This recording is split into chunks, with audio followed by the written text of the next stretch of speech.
Believe it or not, the sculpture of a pretty ballerina by Degas shocked those who saw it in 1881. Let's take a closer look at one of the most misunderstood works in the history of art and find out why.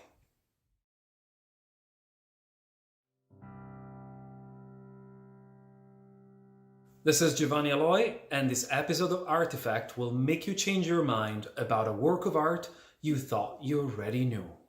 To understand why Degas' sculpture shocked people in 1881, we must first go back to the sculpture of classical Greece. The smooth and sensual surfaces of white marble have become the cliché of art history. Classical sculptures were made in Greece between 1480 and 330 BCE. The Romans loved them so much they stole and copied them. Classical sculptures became all the rage across the Roman Empire, only to disappear during the Middle Ages, when other cultural influences radically changed the course of European art. But between the 14th and 17th centuries, the Italian Renaissance heralded a major revival of classical art. After all, the name says it. It was a rebirth of classical Greek and Roman values. Thereafter, classical sculptures made of white marble and bronze continued to dominate artistic production as the highest form of artistic expression. One interesting thing? These classical white marbles were never originally white. This is one of the biggest misunderstandings in the history of art, and I'll talk about it in another episode of Artifact. But back to our sculptures. During the 18th century, the discovery of Pompeii and Herculaneum, the Italian cities devastated by the eruption of Vesuvius in 79 AD, reignited interest in Greek and Roman art, and white marble and bronzes came back into fashion. Classical sculptures are the boomerang of art history. You think they're gone, and they come back right at you. By the 19th century, the stronghold of classical sculptures across Europe and in the United States and Russia seemed inescapable. Classical art was after world domination, just like the colonizing nations of that time. While many artists followed the trend in search of fame and lucrative commissions, others said, enough is enough. So who were these artists? Some belong to a movement called realism, like Courbet and Corot, but of course it was the Impressionists who drew the line.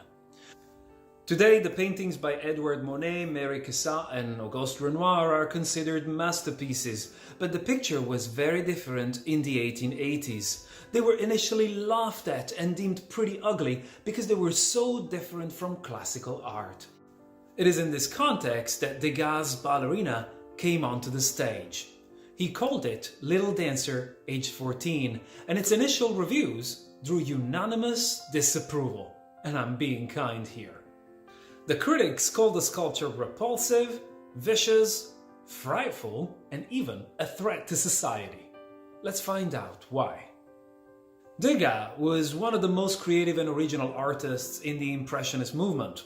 He experimented with different techniques, materials, he loved photography, and disrespected Monet's ideas of what Impressionism should actually be.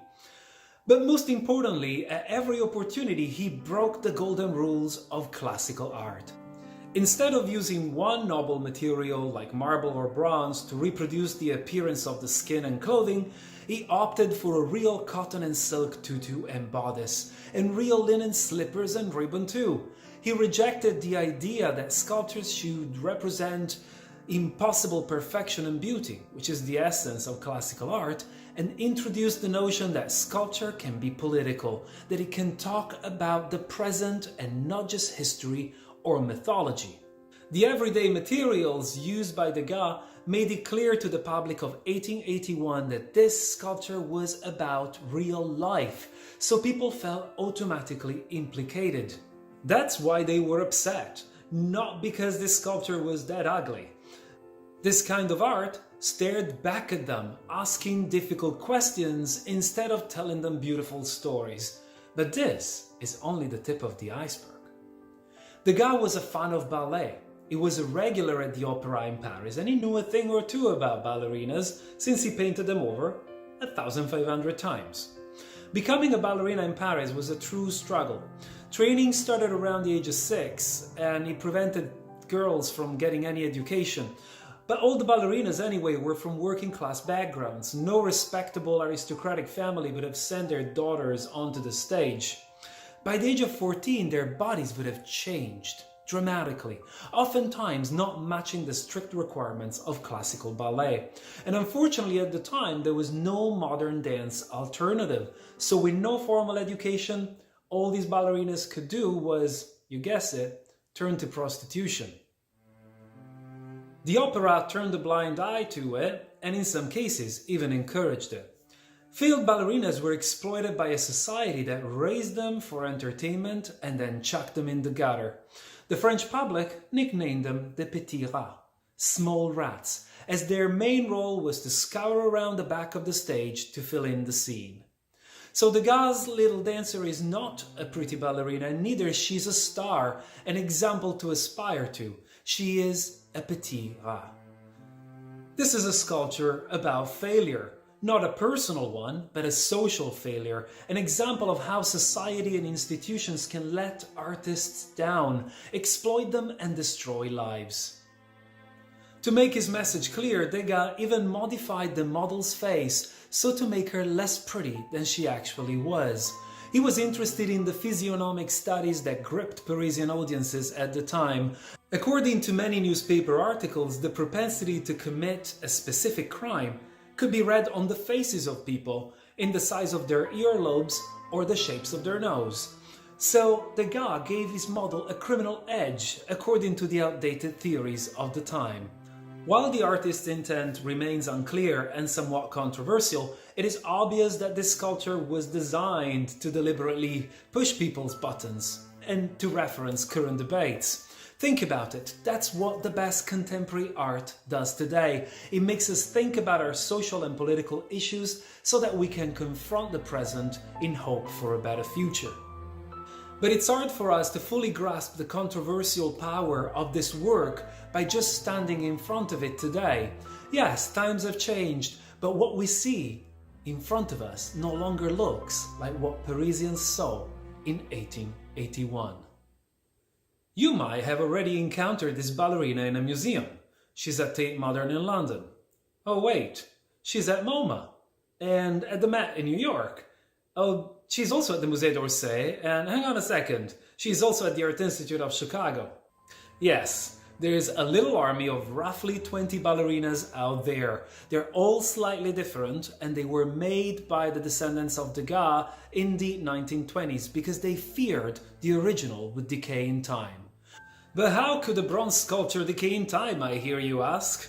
Well, as the unconventional artist he was, Degas made his original sculpture with beeswax, the kind of material used for anthropological models because of its skin-like quality. In 1881, this little sculpture could have not looked more different from classical art. With her fabric tutu and dancing shoes, she must have looked disturbingly realistic. And to accentuate the effect, Degas did something nobody had ever thought of before. He gave her real human hair. Did you gasp? You gasped. I know, that's quite something, even by our standards today. That's why none of the bronze editions have it. It was just too much.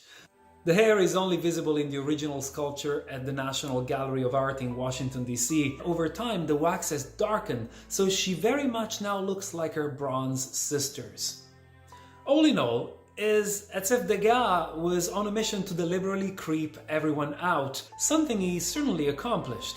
He even placed his ballerina in a glass vitrine of the kind used in natural history museums, thus presenting the dancer as an animal to observe and study, and most certainly as something less than human. Degas' ballerina broke all rules and made people rethink the purpose of art itself. While he was not the first to show viewers that art can make you think about contemporary affairs, you might remember the scandal caused by Monet's Olympia in 1863, Degas' sculpture was the first true multimedia artwork displayed in a cabinet by an artist, and he was one of the earliest to be influenced by African art. That's where a lot of the multimedia art of the early 20th century also comes from.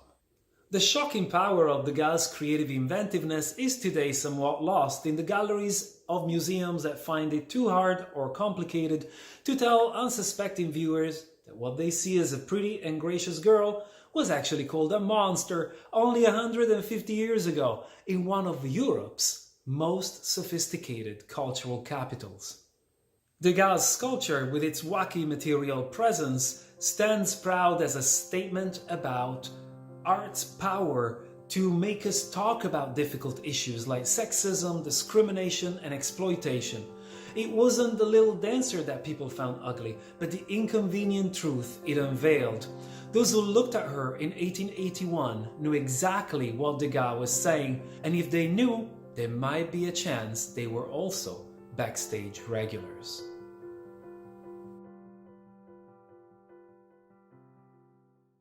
There are a few books dedicated to Degas' sculpture. Among the many, I recommend Degas and The Little Dancer by Richard Kendall, published by Yale University in 1998.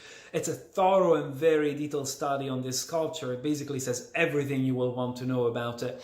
I also wrote about The Little Dancer, age 14, in my book called Speculative Taxidermy, which focuses on mixed materiality in art through time. I hope you have enjoyed this episode of Artifact. If so, hit the like button and subscribe to the channel for updates on new videos. Until then, keep being creative.